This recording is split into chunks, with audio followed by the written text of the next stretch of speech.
आइए अब देखते हैं आज की बड़ी खबरें स्पीड 100 में। टैरिफ विवाद के बीच ट्रंप का बड़ा बयान, कहा लगता है हमने भारत और रूस को चीन के हाथों खो दिया। ट्रंप ने एशिया समिट में मोदी पुतिन जिनपिंग की तस्वीर की साझा, लिखा कि इन तीनों का साथ भविष्य में उज्जवल हो। टैरिफ पर निचली अदालत के फैसले का सुप्रीम कोर्ट में पहुंचे ट्रंप की तरफ से टैरिफ को जारी रखने की अपील, जल्द निर्णायक फैसला लेने की मांग। ट्रंप ने यूरोपियन यूनियन के साथ सौदे का हवाला दिया, कहा कि अगर जज उनके टैरिफ को वैध नहीं बताते हैं तो अमेरिका आर्थिक तबाही की कगार पर होगा। मुंबई के पास करजत में बन रहे हलाल टाउनशिप को लेकर विवाद बढ़ा। मुसलमान कम्युनिटी के लिए अलग से सोसाइटी, मानवाधिकार आयोग ने महाराष्ट्र सरकार से मांगा जवाब। एडवर्टाइजिंग के बाद हुआ हलाल टाउनशिप का खुलासा, हलाल लाइफस्टाइल वाली टाउनशिप से रेरा के गाइडलाइंस का भी उल्लंघन। राष्ट्रीय मानवाधिकार आयोग के सदस्य प्रियंक कानूनगो ने हलाल सोसाइटी के विज्ञापन पर उठाए सवाल, कहा यह विज्ञापन नहीं विज्ञापन है। हलाल सोसाइटी को लेकर बीजेपी विधायक अतुल भातखलकर ने सीएम फडणवीस को लिखी चिट्ठी, कार्रवाई करने की मांग की। शिवसेना नेता संजय निरुपम ने हलाल सोसाइटी के विरोध में एक्स पर लिखा, सुकून एम्पायर हाउसिंग में जिहाद का खुला खेल। एनसीपी नेता और शरद पवार के पोते रोहित पवार भी हलाल सोसाइटी के विरोध में, कहा जाति के और धर्म के नाम पर ऐसा करना असंवैधानिक। सुकून एम्पायर के हलाल सोसाइटी के विवाद पर बोले मुस्लिम बिल्डर लॉबी के लोग, का हलाल शब्द का मतलब गलत तरीके से बताया जा रहा है।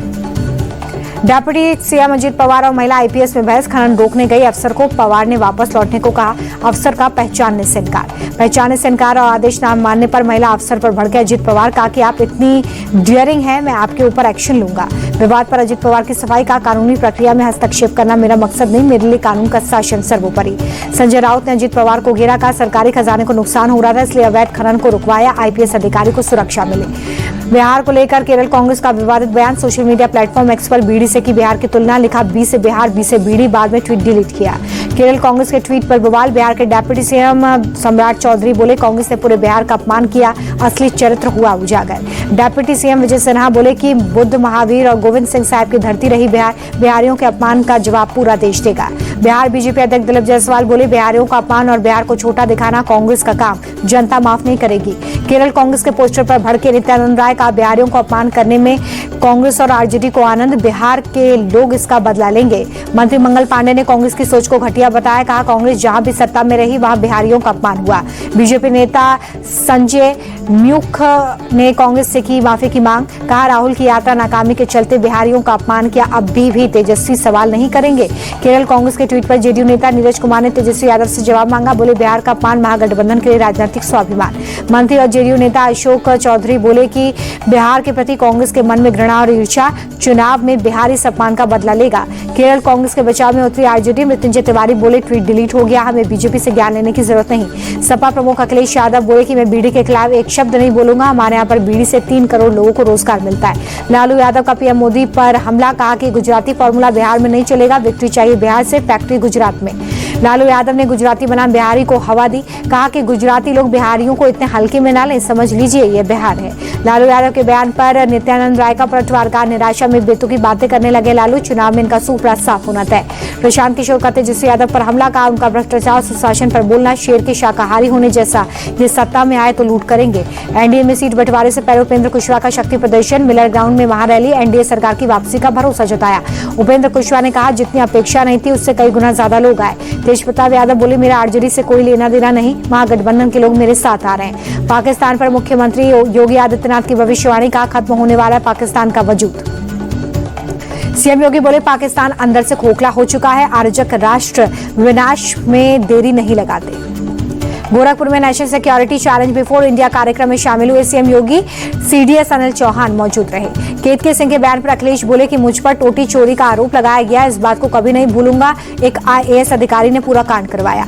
अखिलेश यादव की सरकारी गाड़ियों को ओवर स्पीडिंग पर 8 लाख रुपए का चालान, सपा प्रमुख बोले चालान करने वाला जरूर बीजेपी का होगा। असम पहुंचे इंडिया अलायंस के उपराष्ट्रपति पद के उम्मीदवार बी सुदर्शन रेड्डी, गुवाहाटी में गौरव गगोई के साथ साझा प्रेस कॉन्फ्रेंस में जीत का भरोसा दिलाया। मध्य प्रदेश के मुख्यमंत्री मोहन यादव का राहुल गांधी पर अटैक, का हिंदुओं का अपमान करते हैं राहुल, राम और कृष्ण के देश में कंस और रावण नहीं पनपेंगे।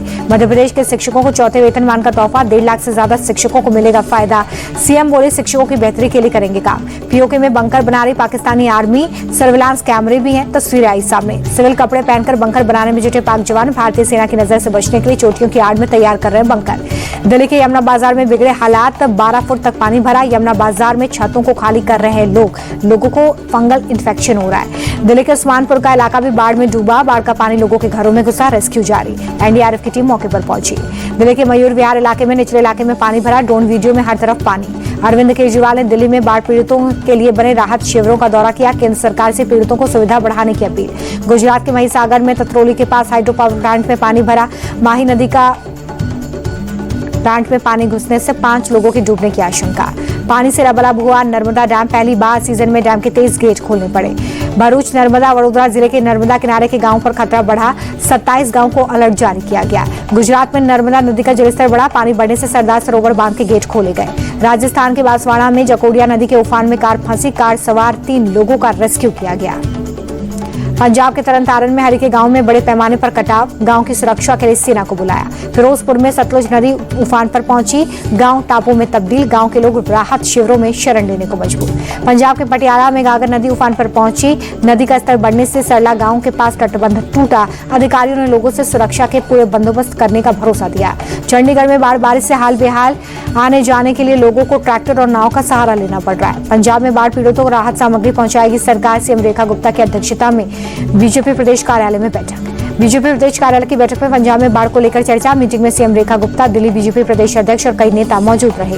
कुल्लू के अखाड़ा बाजार में दूसरे दिन भी रेस्क्यू जारी। लैंडस्लाइड से घर ढहने में 6 लोगों के दबे होने की आशंका। हिमाचल के मंडी में बादल फटने के बाद आई बाढ़ से तबाही का मंजर। सीएम सुखविंदर सिंह सुक्खू ने जिले का हवाई सर्वे किया। उधमपुर में बारिश के बाद लैंडस्लाइड, 20 से ज्यादा घरों को नुकसान। अखनूर में चिनाब नदी का जलस्तर बढ़ने से सैलाबी संकट। घाटों पर पानी भरा। सैलाब की चपेट में मंदिर। पीडीएफ चीफ महबूबा मुफ्ती ने अनंतनाग में बाढ़ प्रभावित इलाकों का दौरा किया। सीएम उमर अब्दुल्ला से लोगों की मदद की अपील। वृंदावन में सड़कों पर पानी। हथनीकुंड बैराज से पानी छोड़ने के बाद निचले इलाकों में पानी घुसा। बांके बिहारी मंदिर मार्ग पर बाढ़ जैसी स्थिति। बागपत में दिन दहाड़े युवक का मौत। दिल्ली सहारनपुर हाईवे पर कार सवार बदमाश ने पहले बाइक में टक्कर मारी। यूपी के कानपुर में त्योहार पर हंगामा। मुस्लिम समाज के साइन बोर्ड पर बड़ा विवाद। हिंदू संगठन ने साइन बोर्ड पर जताया विरोध। साइन बोर्ड को लेकर पुलिस की मौजूदगी में दोनों पक्षों में विवाद। हिंदू संगठन ने विरोध जताते हुए कहा, मुस्लिम समाज के लोग कर रहे हैं नई परंपरा की शुरुआत। देवरिया में धन परिवर्तन और यौन शोषण का मामला। लड़की का मॉल के मालिक और परिवार पर आरोप। हिंदू लड़कियों को फंसाकर बनाते थे अश्लील वीडियो। राजस्थान के अलवर में साइबर ठगी का आरोपी गिरफ्तार। 17 बैंक खातों से 20 करोड़ रुपए किए जमा। आरोपी के पास से पुलिस ने चेकबुक, एटीएम, पासबुक समेत कई सामान बरामद किया। एमपी के सागर में ईद मिलाद के जुलूस में लगे भड़काऊ नारे। जुलूस में शामिल लोगों ने सर तन से जुदा के नारे लगाए। Video viral. हिंदू जागरण मंच ने पुलिस थाने में दर्ज करवाई शिकायत। नारेबाजी करने वालों की तलाश में पुलिस। महाराष्ट्र के अकोला में व्यापारी की हत्या मामले में क्राइम सीन का रिक्रिएशन। पुलिस ने आरोपियों की परेड निकाली। टेस्ला मॉडल वाई खरीदने वाले पहले भारतीय बने महाराष्ट्र के परिवहन मंत्री प्रताप सरनाइक। मुंबई में कार की पहली डिलीवरी। उत्तराखंड के हरिद्वार में रबी अल अव्वल जुलूस को लेकर हंगामा। आमने सामने आए मुस्लिम और हिंदू संगठन। तनाव के बाद पुलिस ने दूसरे रास्ते से जुलूस निकाला। तमिलनाडु में थूथुकुडी के चंदबरनार बंदरगाह पर हरित हाइड्रोजन पायलट संयंत्र का उद्घाटन। केंद्रीय मंत्री सर्बानंद सोनोवाल ने किया उद्घाटन। पूर्व राष्ट्रपति डॉक्टर सर्वपल्ली राधाकृष्णन की जयंती आज। देहरादून में सीएम पुष्कर सिंह धामी ने दी श्रद्धांजलि। अहमदाबाद में सीएम भूपेंद्र पटेल ने टीचर्स डे पर आयोजित कार्यक्रम में लिया हिस्सा। शिक्षकों को किया सम्मानित। पत्नी के साथ अयोध्या पहुंचे भूटान के प्रधानमंत्री शेरिंग। श्री राम जन्मभूमि मंदिर में दर्शन किए। भूटान के प्रधानमंत्री शेरिंग ने अयोध्या में श्री राम जन्मभूमि में दर्शन किए। पत्नी के साथ पूजा अर्चना भी की। ओणम के आखिरी दिन तिरुवनंतपुरम में धूम। घर और मंदिरों में लोग मना रहे पर्व। 10 दिनों के उत्सव का आज समापन। नोएडा और ग्रेटर नोएडा से आईजीआई एयरपोर्ट के लिए लग्जरी बस सेवा की शुरुआत। जीएमआर ग्रुप ने फ्लिक्स बस के साथ की साझेदारी। यात्रियों की सुविधा के लिए बस की शुरुआत। नोएडा सेक्टर 16 से परी चौक के बीच होंगे कुल 6 बस स्टॉप। चार्जिंग सुविधाओं के लिए कई खास चीजों का रखा गया ध्यान। उतार चढ़ाव के साथ बंद हो गया शेयर बाजार। सेंसेक्स 7 अंक टूटकर 80,710 पर बंद। निफ्टी में 7 अंकों का उछाल। ऑल टाइम हाई पर पहुंचे गोल्ड के दाम। 501 रुपए बढ़कर 1,06,446 रुपए प्रति 10 ग्राम कीमत। चांदी के दाम में दर्ज हुई बढ़ोतरी। 1,23,581 रुपए प्रति किलो।